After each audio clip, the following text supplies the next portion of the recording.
안녕하세요. 운송 멘토 박병철입니다. 안녕하세요. GR맨 팀장 이형건입니다. 네. 요즘에 영상을 좀 소홀히 하고 있는 것 같습니다. 왜요?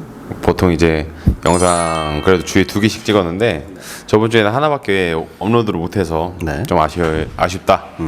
예, 라고 생각을 하고 있고 저희가 드디어 이제 구독자가 3,000을 돌파를 했습니다. 좋아요. 3,000이라는 수치가 어떻게 보면 굉장히 작아요. 근데 이제 아무래도 지입 시장에서는 그렇게 올리기가 힘들고 보통 이제 채널들이 돈을 써가지고 구독자를 올리는 구조이기 때문에 이렇게 순수하게 3,000을 찍는다는 것 자체가 쉽지는 않죠. 뭐 지금까지 있어서 뭐 가장 크게 역할을 했던 거는 아무래도 최저가 트럭이겠지만 네 거의 절반 정도를 차지를 하고 있어요. 효자 영상이죠. 효자 영상. 네. 그래서 그에 관련된 또 새로운 것들을 저희가 준비를 하고 있죠. 그 중에 이제 뭐 여러 분야의 이제 전문가들이랑 지금 컨택을 좀 하고 있는데 미리 말하면 재미가 없겠죠. 네. 나중에 영상 뜰 네. 네. 그래서 조금 더 이제 이 지입 그리고 화물차 시장에 있어서 진입하는 분들 아니면은 이미 진입을 하신 분들이 좀 재밌게 보고 정보를 가져갈 수 있는 그리고 이 뭐라고 할까요? 민낯들을 좀 세세하게 볼 수 있는 것들을 저희가 준비하고 있으니까 어쨌든 구독과 좋아요 알림을 꼭 설정해 주시면 좋을 것 같습니다. 네. 오늘은 또 한 달에 한 번씩 돌아오는 넘버 3입니다. 넘버 3가 제가 이렇게 촬영을 하고 나서도 보통 제 영상이나 다시 보기가 쉽지는 않거든요. 왜냐면 제가 제 목소리를 듣는다는 거, 얼굴을 본다는 것 자체가 좀 거부감이 생기기 때문에 네, 기분이 나쁩니다. 네, 그렇죠. 근데 이제 넘버 3 같은 경우에는 내가 이미 일을 하고 있는 사람이다라고 하면은 소식 겸해서 좀 들어볼 만한 것 같아요, 확실히. 영상을 안 보고 진짜 그 보이스만 듣는 것만으로도 충분한 정보가 될 수가 있고 그리고 이제 어떻게 보면 차주분들께서는 계속 이제 운전만 하고 다니시니까 운전 중에 이제 어떤 영상을 본다는 게 사실 쉬운 일은 아니잖아요. 근데 그때마다 이제 뭐 다른 정보나 이런 것들을 접하기가 사실상 쉽지는 않습니다. 그래서 뭐 차에서 많이 통용되는 게 뭐 라디오, 그다음에 뭐 DMB 이런 것들이 있는데 사실 DMB는 운전 중에 잘 가동이 안 되니까 그렇죠. 어떻게 보면은 이제 라디오 형식으로 하는데 그 라디오가 뭐 정치 얘기도 나오고 그다음에 기타 여러 가지 이야기도 나오는데 정작 그 화물 관련된 이야기가 나오는 곳은 별로 없어요. 그래서 맞습니다. 그런 부분에 있어갖고 좀 정리를 해서 많은 정보는 아니지만 그래도 어느 정도라도 지금 화물업계가 어떻게 돌아가고 있는지 이런 것들에 대해서 정리를 해드리면은 참 차주분들에게 도움이 되지 않을까 싶습니다. 뭐 이제 생각 같아서는 일주일에 한 번씩 하고 싶기는 해요. 그렇긴 한데 아무래도 소식이 많이 떨어질 것이고 영상 길이가 너무 짧아질 거기 때문에 그렇죠. 거기에 따라서 한 달 동안의 소식을 쭉 모으는 것도 괜찮을 것 같고 그리고 넘버 시세라는 게 물론 변동성이 굉장히 큽니다만 그래도 보통 한 달 단위로 끊어서 보는 것들이 시세 변화하는 데 있어서 조금 더 볼 수 있다고 생각을 하거든요. 그런 김에 넘버 시세는 어떻게 되고 있나요? 넘버 시세가 그래도 지난달보다는 조금 더 떨어졌습니다. 떨어졌다. 제가 지난달에는 한 600에서 700 사이라고 했는데 지금 시세를 보니까 한 550에서 한 650 정도. 이게 임대 넘버 기준입니다. 임대 넘버 기준도 그렇게 되고 개별 같은 경우에는 사실 변동성이 그렇게 크게 있는 것 같진 않아요. 지금 뭐 한 3,100에서 한 3,200 정도 왔다 갔다 하는 것 같은데 이게 또 뭐 임대가 넘버가 떨어졌다면은 이 개별도 얼마든지 떨어질 가능성이 있는데 반대로 이제 임대 넘버가 떨어진다 해갖고 개별이 다시 올라가는 경우도 있어요. 그 이유는 이제 내가 임대 번호판을 쓰지 않고 개별 번호판으로 쓰겠다라고 하는 사람들이 늘면 늘수록 당연히 이제 개별 시세는 올라갈 수밖에 없고요. 이거와 덩달아서 이제 그 25톤 관련돼서 그 번호판도 굉장히 그 번호판이 임대 가격이 좀 높았었는데 근데 어떻게 보면 임대 번호판이 떨어지면서 이 25톤 큰 차들 대형 차들도 번호판이 조금 떨어지지 않았나 지금 그렇게 생각을 하고 있습니다. 그러니까는 개별 넘버 같은 경우에 좀 유지가 되었었으나 임대 넘버는 전체적으로 좀 하락이 그래도 어느 정도 많이 됐네요. 그죠. 그러니까 조금 더 되면 좋긴 하겠지만 이 정도도 지금 입장으로 봤을 때는 좀 충분하다고 생각이 됩니다. 알겠습니다. 이제 그 나머지 소식을 좀 말씀을 드릴 건데 또 10가지 주제를 꼽았어요. 10가지 주제인데 저번 달 같은 경우에는 워낙에 좀 볼 소식들이 많았는데 이번 달은 그것보다는 상대적으로 조금 심심한 이야기들이 좀 많습니다. 첫 번째 소식은 지입 중에 갑자기 줄어든 월급 관련돼서 약간 좀 화제가 됐던 경우가 있습니다. 그러니까 이게 한 프랜차이즈 편의점 물류센터에서 일하는 지입차 차주분께서 이제 그 사연을 공개했어 가지고 이게 화제가 됐었는데 그러니까 이 A씨, 그러니까는 이 차주분께서 하청업체 소속으로 계신데요. 네. 그러니까 프랜차이즈가 있고 그 밑에 관리하는 곳이 원청이 있고 그 밑에 하청으로 계신 거지. 그러니까 이분이 왜 이걸 알게 됐냐면은 갑자기 이제 급여가 한 20만 원 정도 준 거야. 보니까 벌금 형식으로 해가지고 공제가 돼 있던 거지. 근데 이 벌금이라는 방식이 이제 그 점포에 늦게 도착해가지고 지각비처럼 해서 보통 이제 시간을 오버하면 오버한 시간이나 아니면 그 사정에 따라서 조금씩 다르지만 이곳 같은 경우에 마이너스 5천 원씩 계산을 했다고 합니다.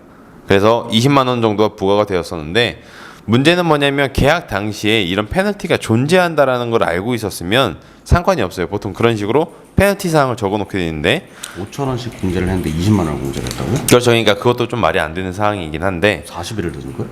그렇지. 그러니까 한 달에 40일 정도 되잖아요. 그랬군요. 네, 어쨌든 그래서 네. 그 부분이 공제가 되었는데 네. 정작 계약서상에는 그러한 페널티가 적어져 있지 않았기 때문에 이 문제 제기를 했었는데 문제 제기를 하니까 하청업체에서 너 그럴 거면 나가라는 식으로 이야기를 했다라는 사연이 좀 공개가 되었어요. 그러니까 이게 저희가 그 화물차 가이드에서 구조적 사기 네. 했던 부분이랑 아주 절묘하게 맞아 떨어지는 상황인 건데 어느 업체인지는 나오진 않았습니다. 나오진 않았는데 보통 소형에서 완제 아니면 혹은 이제 택배 같은 경우 이런 경우들이 좀 많아요. 네, 그래서 그런 부분들이 저희가 말씀드렸던 사항에 아주 딱 들어맞게 예시가 나온 게 아닌가. 그리고 아무래도 계약을 할 때 분명히 뭐 하청업체가 갑자기 끼어들어올 수도 있고 업체가 바뀔 수도 있겠지만 어쨌든 내가 어딘가에 소속되어 있다라는 사실은 알고 계셔야 되고 그쵸. 정확히 그 위치에 있어야 된다는 걸 알 수 있는 부분이 아닌가 생각을 합니다. 네. 어떻게 생각하세요? 할 얘기를 다 하셔. 아 그래요? 어쨌든 약간 좀 개새끼들이죠. 그렇지. 우려했던 부분들이 이렇게 뉴스화가 됐다는 게 좀 아쉬울 따름입니다. 네, 두 번째는 레미콘 업계에서 믹서 트럭 공급 제한이 연장이 되었다라는 겁니다. 그러니까 어느 정도의 수만 받는 거지. 계속 이제 등록 자체가. 네. 근데 원래 그게 2009년부터 12년간 신규 등록 제한으로 인해서 이 업체 입장에서는 적기에 좀 공급을 하고 이런 부분들이 좀 부족했던 거지. 근데 그거를 이제는 끝날 줄 알았지만 더 연장이 된 거야. 그러니까는 차주분들 입장에서는 좋은 소식이고 업체 입장에서는 굉장히 힘들어지는 소식이죠. 네. 이게 이제 수치상으로 제가 나와서 조금 조사를 해봤었는데 한국노동조합 총연맹 레미콘 운송노동조합 이 이름도 길어요. 그래서 수도권 지부에서는 최근 15% 이상의 또 이 급여의 상승, 그러니까 운송료의 상승이 있었고, 근데 이제 업체 같은 경우에 너무 많다. 그래서 5% 정도로 해가지고 합의점을 8% 정도로 또 봤었다고 합니다. 그러니까 운임료의 상승은 굉장히 좋은데. 실질적으로 들어가고 요즘에 왜냐면 아파트를 또 짓는 곳들이 많잖아요. 그리고 생각보다 수도권 지역에서 좀 늦어지는 경우 많이 보지 않습니까? 네. 그러니까는 원래 이제 뭐 예를 들어서 청약이라던가 이런 것들이 8월에 진행된다고 했으면 보통 12월에 진행이 되고 맞아.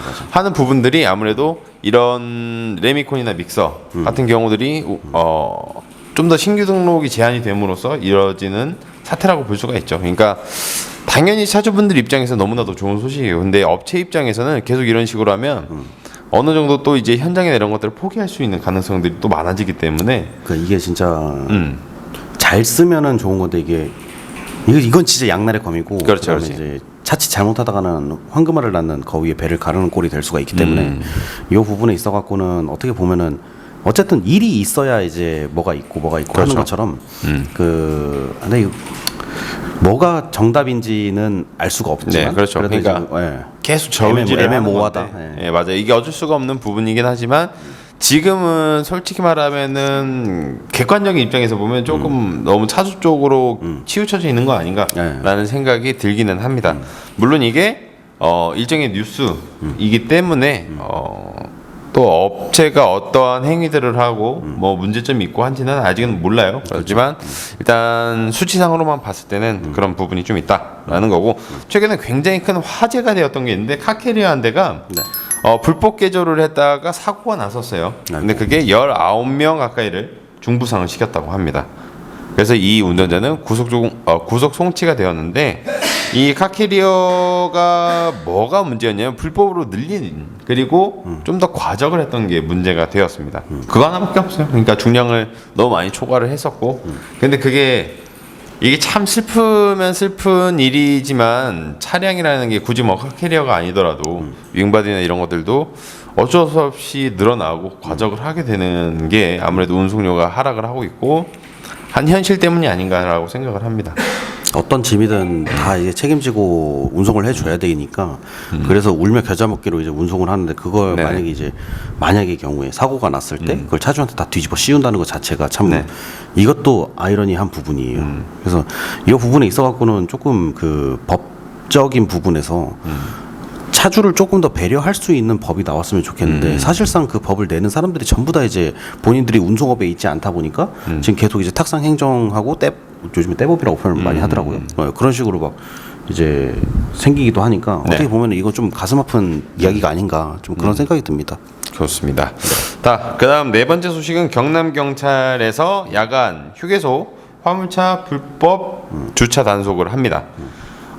그러니까 야간 휴게소 인근에 보통 이제 최근에 이제 6월에서 8월경 그리고 이제 좀 더 지나면 이제 겨울 좀 후반쯤 되겠죠. 졸음운전이 가장 심한 철이라고 해요. 그래서 처음에는 휴게소에서 쉬지 말란 소리야? 뭐 휴게소에서 쉬지 말라면 어디서 쉬란 얘기야라고 제가 봤었는데 그게 아니라 휴게소 가기 전에 갓길 그리고 졸음 쉼터 이전에 갓길 같은 데서 주차를 하는 곳들이 굉장히 많다고 해요. 그래서 이 부분에 대해서 불법 주차 단속을 이번 달 내내 한다라고 합니다. 그래서 갓길이 아닌 나머지 지역은 상관이 없기 때문에 내가 너무 무리가 된다 싶으면 이전 휴게소에서 좀 쉬시던가 하는 것들이 좋을 것 같습니다. 다섯 번째는 구미에서 화물차 버스용 특수 수소 충전소를 구축을 한다라는 이야기입니다. 그래서 경상북도와 그리고 구미시 그리고 영남 에너지 서비스 이 3자 간의 협상을 통해서 2023년까지 총 110억 원 정도를 들여서 수소 충전소를 짓게 된다라고 하는데 이게 대략적으로 12곳 정도가 된다라고 합니다. 12곳 정도 그리고 이제 제가 대수를 봤을 때 한 50대 정도를 연속으로 충전을 할 수 있다고 해요. 네. 그러니까 저희가 생각했던 이제 뭐 다른 나라에서 뭐 이렇게 진행이 되고 있지만 조금 더 현실로 다가오고 있다. 점점 더 이 지도상으로 만들어지고 있다라고 볼 수가 있는 소식입니다. 사실 저는 이제 그 완전 전기 트럭보다는 좀 에너지를 수소 원료로 하는 전기 트럭에 조금 더 가능성을 두고 있는 사람이기 때문에 네네. 그래서 이런 소식들은 굉장히 반가운 소식들이 아닌가 싶습니다. 물론 좋습니다. 이제 그 수소 트럭 자체가 지금 현대에서만 개발을 하고 있어요. 그렇죠. 다른 데서는 절대 개발을 하고 있지 않은데 그만큼 이제 뭐 우리나라만 개발을 하니까 뭐 문제가 있는 것이 아니냐 이런 것들이 있는데 반대로 얘기하면은 그 수소 전지 입장에서는 우리나라가 지금 1번으로 앞장서 나가고 있기 때문에 만약에 이게 한국에서 먼저 시작이 된다라고 하고 그리고 다른 전기 트럭보다는 월등히 이제 충전 속도가 빠르기 때문에 그런 부분에 있어서는 저는 상당히 고평가를 해주고 싶지 않나 이런 생각이 듭니다. 수소 트럭 같은 경우에는 다른 데서도 만들고 있습니다. 몇 달 전까지만 해도 현대만 예, 벤츠와 볼보가 협약을 통해서 만들기 시작도 했고. 지난달에 했구나. 예, 맞습니다. 네, 맞아. 그러니까 좀 집중을 해주셨으면 영상 찍는 동안. 저는 약간 국뽕에 약간 맞들려 있기 좋습니다. 때문에 그렇다고 칠게요. 네, 대한민국 최고입니다. 그다음 여섯 번째는 인천 부평경찰서에서 네. 화물차 구조 변경 등 불법행위 특별 단속에 들어간다라는 건데 이게 8월 10일에서 11일 동안 이틀 동안 진행을 했고 이미 지난 결과긴 해요. 하지만 어쨌든 이런 불법 왜냐하면 요즘에 이제 특히나 사고들이나 이런 것들이 너무 많다 보니까 그리고 노후 차량에 대해서도 단속이라는 것이 계속 지속적으로 계속 될 것 같습니다. 어느 지역이든 불분명하게 갑자기 진행이 될 것 같은데 특히나 이제 인천 같은 경우나 부산 같은 경우에는 생각보다 차량이 많이 모이는 지역이기 때문에 좀 더 조심을 해주시는 게 그리고 내가 만약에 차에 뭔가 문제가 있다면 사전 정비를 하시는 게 좀 좋지 않을까 생각을 합니다. 네. 하고 일곱 번째는 서울시 그리고 화물차 불법 판스프링으로 안전 울타리로 재활용을 한다라는 소식입니다. 그러니까 저희가 판스프링이 어떤 부분이죠? 판스프링은 이제 그 차를 차체가 있으면은 네네. 그 바퀴하고 차체 사이에 그 바퀴에서 좀 이렇게 진동이 올라오잖아요. 그것들을 막아주기 위해서 바퀴와 차체 사이에 넣는 그 넓은 철판, 네네 맞습니다. 겹겹이 쌓인 그것들을 이제 판스프링이라고 표현을 합니다. 그 판스프링을 보통 이렇게 좀 길이를 짧게 해서 카고나 이런 데 보시면은 옆에 지지대로 사용을 하는 차량들이 꽤나 있어요. 그래서 이 부분을 서울시랑 그리고 현대자동차 블루핸즈가 있지 않습니까? 해서 오시는 차량들은 무료로 제거를 해주고 이 부분으로 해서 어린이 보호구역 가시면 이렇게 울타리들이 있잖아요. 거기에 재활용을 하고 있는 지금 이벤트라 해야 되나요? 네, 어쨌든 그런 부분들을 진행을 하고 있다라고 합니다. 그래서 그 부분들 중에서는 뭐 어느 정도의 뭐 이게 정확하지는 않아요. 그러니까 추첨인지 아니면은 모두에게 제공되는 건지 모르겠는데 주요 상품권 또한 이렇게 차주분들에게 주고 있는 이벤트를 하고 있다라고 합니다.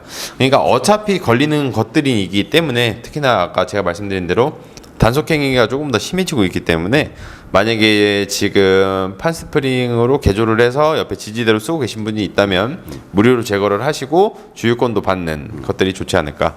현대자동차에서 이런 것들이 좀 잘 이루어지고 있네요, 확실히. 이 판스프링에 대해서 또 이야기할 게 많은데 이 판스프링이라 하면 진짜 어떻게 보면 탄력성이 좀 있는 스프링 그렇죠. 철이에요. 탄력성이 있는데 이거를 옆에다가 이런 식으로 이제 해놓고 물건이 떨어지지 않게끔 지지해주는 지지대 역할로 하신다고 말씀하셨잖아요. 네네. 근데 이거를 장착을 할 때 본래 이제 어떤 철에 뭐 구멍을 뚫어서 거기다가 구멍처럼 끼워 넣어서 하는 게 아니라 이것들을 거의 한 90% 이상 전부 다 용접이란 걸 합니다. 뭐 카고 옆에 트럭이나 그다음에 이제 뭐 트레일러 같은 옆쪽에 이제 네. 용접을 하게 되는데 용접을 아마 차주분들은 거의 하실 줄 아실 거예요. 근데 이 용접을 해보신 분들은 알겠지만 그 안쪽에 이제 기포가 생기거나 아니면은 이제 철이 제대로 융합되지 않거나 아니면 철이 타버리는 현상 이런 것들이 나오게 되면은 이 판스프링 용접 자체가 굉장히 그 부위가 약해집니다. 그래서 조금만 이제 완벽하게 용접이 되어 있어도 이제 뭐 무게나 그다음에 이제 진동 때문에 이게 떨어져 나가는 경우가 있는데 그것 때문에 더 쉽게 떨어져 나가는 경우가 있어요. 그래서 이 부분 판스프링 같은 경우에는 진짜 그 이제 개조하시는 분들도 사실 이거 말고 좀 다른 방법을 찾는 게 바람직하지 않나 저는 그렇게 생각을 하고 있습니다. 좋습니다. 이 판스프링은 언제든지 이제 조심하셔야 되고 뉴스에 나오는 대부분의 사건 사고 중에 화물차 사건 사고 중에서 이제 뭐 승용차에 피해를 끼쳤다거나 했던 내용들 보면은 거의 한 50% 이상이 판스프링 때문에 네, 맞아요. 그렇게 하기 때문에 그래서 이 판스프링은 좀 불법으로는 절대 개조하지 않으셨으면 좋겠다라고 말씀드리고 싶습니다. 좋습니다. 어쨌든 그것들이 또 안전 울타리로 또 재활용된다는 것 자체가 너무 좋은 소식이지 않나 생각을 합니다. 그리고 8번째는 부산시에서 전기자동차 구매 지원 화물차는 최대 2,600만 원까지 지원을 한다라는 소식입니다.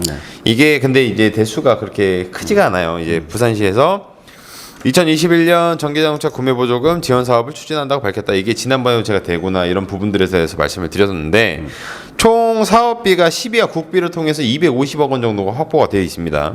총 전기자동차가 1673대를 지원을 하게 되어 있는데 이 중에 400대 정도가 화물차에 포함이 돼요. 그래서 12월 10일까지 예산 소진 시까지인데 아마 그것보다 예산 소진이 훨씬 빨리 될 거기 때문에 그리고 요즘에 차량 받는 게 좀 늦잖아요, 아무래도.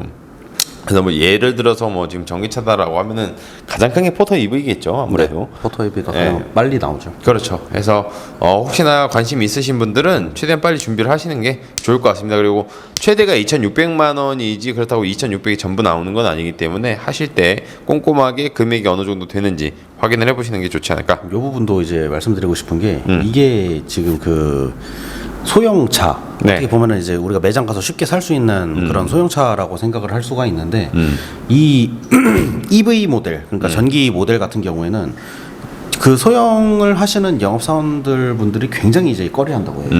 왜냐하면은 이제 본인들이 뭐 서류 하나 잘못 누락시키거나 아니면 뭐 실수로 뭘 못한다거나 하면은 이 보조금 2,600만 원을 못 받고 본인이 뱉어내야 되는 상황이 생기는 거죠. 그래서 뭐 그것 때문에 뭐 한 5, 60만 원 벌려다가 이제 2천만 원 이상이 깨져버리는 상황이 나오다 보니까 이 부분들은 뭐 거의 영업사원분들이 엄청나게 꺼려한다라고 이야기하더라고요. 그래서 요걸 이제 만약에 구매 계획이 있으신 분들은 당장 이제 그 대리점이 아니라 직영점으로 가셔갖고 이제 구매 예약을 하시는 것이 좀 더 빠르게 구매를 할 수 있는 방법이 아닐까라고 생각이 들고 있습니다. 좋은 팁이었습니다. 네, 다음은 9번째 소식입니다. 현대 수소 트럭 캘리포니아에서 먼저 달린다라는 소식인데요. 현대가 오는 2023년 총 30대의 엑시언트 수소 전기 트럭을 공급할 수 있는 자격을 획득했다고 합니다. 이것도 자격이 좀 많이 필요한가 봐요. 그래서 현대차는 미국 시장의 니즈를 반영해서 수소 연료 탱크의 기존 제원보다 압력을 훨씬 상승을 시키고 주행 거리를 800km 정도로 늘렸다고 합니다. 네. 800km 정도면 굉장히 좀 좋은 거 아닌가? 엄청 그렇죠. 일반 유류를 쓰는 것보다도 좀 더 잘 나간다고 볼 수가 있겠네요. 그죠. 어쨌든 이 캘리포니아 대기 환경국가 에너지위원회 기타 여러 지방 자치단체를 통해서 약 330억 원의 지원금을 확보를 했다라고 합니다. 그리고 이에 관련된 수소 충전소 또한 구축을 한다고 해요. 그리고 한국에서는 포스코와 SK와 협력을 통해서 1,500대 가량을 오는 2030년까지 2030년이라 그러면 벌써 아직 9년 남았거든요. 얼마 안 남았죠. 어떻게 보면. 그러니까 현대자동차가 물론 유럽 시장, 미국 시장을 노리고 있는 것은 확실히 사실이긴 하지만은 그렇다고 국내에는 왜 이렇게 늦냐라는 것들을 보면 아무래도 그건 현대자동차의 문제가 아닐 거라고 저는 생각을 합니다. 이거는 제가 네. 관심 있어서 찾아봤는데 한국에는 도로 사정이 외국보다는 좀 많이 열악한 편입니다. 그러니까 이제 이 그 트럭이나 이런 것들을 테스트할 때 거의 대부분 외국에 나가서 먼저 시행을 하고 네. 그리고 나서 이제 우리나라에 들어오는 구조라고 보시면 될 것 같은데 외국에는 일단 개인적으로 땅이 넓은 것들이 굉장히 많아요. 그러다 보니까 주행 테스트나 이런 것들을 편하게 할 수가 있고 혹시나 모를 안전 사고에 대비해 갖고 그쪽은 개활지가 많기 때문에 주변에 이제 피해가 끼치지 않는 그런 것들이 굉장히 많습니다. 근데 반대로 이제 한국에서 이걸 테스트하다가 예를 들어 갖고 뭐 저희가 지금 차들이 뭐 거의 없는 뭐 중부 내륙 고속도로 뭐 이쪽에서 이제 이 트럭이 사고가 났다라고 하면은 그 고속도로는 거의 폐쇄 지경에 이르기 때문에 네. 그래서 이런 부분에 있어 갖고 먼저 사전적으로 테스트를 하고 들어오는 구조라고 저는 그렇게 이제 어디서 정보를 봤어요. 뭐 정확한 출처나 이런 것들은 아니지만 근데 제 생각에도 그런 것들과 좀 맞아 떨어지기 때문에 저도 그 정보에 좀 동감을 했었고 개인적인 생각으로는 좀 그런 부분이 있지 않나 저는 그렇게 생각을 하고 있습니다. 그래요? 네. 저는 그냥 단순히 돈 때문인 것 같아요. 뭐 그럴 수도 있고. 그게 어느 정도의 지원들이 확실히 들어오고 해야 되는데 아까 이제 구미 같은 경우에도 슬슬 만들고 있지만 그런 것들이 좀 더 빨리 진행이 돼야 들어올 수도 있는 문제가 아닌가라고 생각을 합니다. 그러니까 현대 생각보다 액션트 수소 트럭을 좀 기다리고 계신 분들도 덜어 있거든요. 네, 맞아요. 네, 그렇기 때문에 좀 이런 부분들을 알고 계시면 좋을 것 같습니다. 네. 그리고 마지막 소식으로는 중대형 트럭이 지금 주문하면 3에서 6개월 정도의 대기가 일어난다. 이건 저희가 최저가 트럭에서 항상 이야기를 하는 건데 코로나19 사태 이후로 해서 반도체 자체가 문제가 됐었죠. 그래서 트럭 생산이 차질이 빚어지고 있었는데 추가로 해상운임 저희가 이제 한 2달 전에 네. 소식으로 다뤘던 해상운임 급등으로 국제적인 선박대란이 일어나서 신차 출고를 기다리는 고객분들이 많이 늘어나고 있다라고 해요. 그래서 작년보다는 트럭의 신규 등록 대수가 30%나 올랐다고 합니다. 네. 근데 그 급증한 반면에 차량 인도까지가 너무 오래 걸려서 지금 애를 좀 먹고 있는 상황인데 잠깐 모델들만 먼저 제가 살펴봤을 때 현대 파비스, 타타데오 더센, 그리고 만티지엠, 볼보 FH, 스카니아 540S, 그리고 다임러의 아록스. 뭐 이것 말고도 뭐 대부분이 다 그렇죠. 그래서 보통 카고 트럭 같은 경우에 3개월, 그리고 윙바디용 같은 경우에는 5에서 6개월 정도가 걸린다고 합니다. 그래서 이런 것들 때문에 수입 브랜드 관계자분들은 해상운임이 보통 300%, 400%, 그러니까 센 레벨을 제시를 해도 자리가 없다. 그리고 지금 이것보다 더 먼저 가야 될 것들이 많다라고 해서 거부를 당하고 있는 상황이라고 합니다. 그러니까 사실상 5, 6개월이라고 하면 지금 기준으로 봐도 내년 초가 좀 넘어요. 내년이요? 네, 내년 벚꽃 필 때쯤 들어오겠네요. 네. 어떻게 생각하세요? 뭐 이건 이번 연도 말에는 그래도 안정화가 될 줄 알았는데 네네. 지금 또 더 난리 나갖고 이것도 내년까지 봐야 되는 그런 상황이 그렇죠. 아닌가. 네. 그러니까 화물 자체를 좀 여유를 가지고 하시는 분들도 덜어 계신데 대부분의 분들이 빨리 일을 시작해서 빨리 수익 구조를 발생을 시켜야 된단 말이죠. 그렇죠. 그렇게 되었을 경우에는 이 팀장이 할 수 있는 방법이 뭐가 있다고 생각을 합니까? 중고차죠. 중고차 시장 어때요? 중고차 시장도 뭐 지금 대란입니다. 난리도 아니에요. 특히 인기가 좋은 매물들 같은 경우에는 그 매물을 찾기가 굉장히 어렵고 중고차를 찾으시는 분들 중에서 또 그런 분들이 계세요. 뭐 예를 들어 갖고 내가 새 차를 예약하려고 하는데 차가 이제 없어 갖고 중고차 시장을 보시는 거예요. 네네. 그러면은 이런 분들 같은 경우에는 절대로 오래된 중고차를 찾지 않거든요. 그 가급적 이제 2019년 뭐 2020년 요때 이제 최근에 만들어진 중고차를 찾기 때문에 이 부분에 있어 갖고는 또 그런 경우도 있습니다. 내가 이 차를 고민할까 중고차를 할까 신차를 할까 네. 한 3일을 고민을 했어요. 근데 어쩔 수 없이 그래도 신차 기다리는 것보단 중고차를 빨리 사서 투입을 하는 게 낫겠다라고 해서 중고차를 결정하겠다고 저한테 연락이 왔는데 이 차는 어제 나갔어요. 네. 그런 경우가 비일비재합니다 지금. 그래서 이게 그 차를 잡히는 대로 바로바로 이제 계약금을 넣어야 되는데 여기서 이제 한 번 더 사람이라면 망설이게 됩니다. 왜냐면 그렇죠. 나는 신차를 계약하고 왔는데 신차를 계약하고 왔는데 중고차를 보여주면서 중고차를 하는 게 어떠냐라고 대답을 들으면 차는 빨리 나와서 좋긴 하지만 사실 이 중고차 구매하시는 분들은 모두 다 똑같은 생각을 합니다. 이 차가 과연 언제 어디서 누가 무엇을 어떻게 싣고 다녔는지도 모르고 그리고 그 차의 뭐 내구성이나 차 같은 경우에는 진짜 뭐 차 정비하시는 전문가가 와도 뭐 소리만 들으면 알 수 있는 것들이 있겠지만 그래도 그 차는 한 3개월, 4개월 정도 달려봐야 이 차에서 무슨 문제가 있었었구나 이런 내용들이 확실하게 드러나기 때문에 그 당장의 자리에서는 볼 수 있는 것들이 없습니다.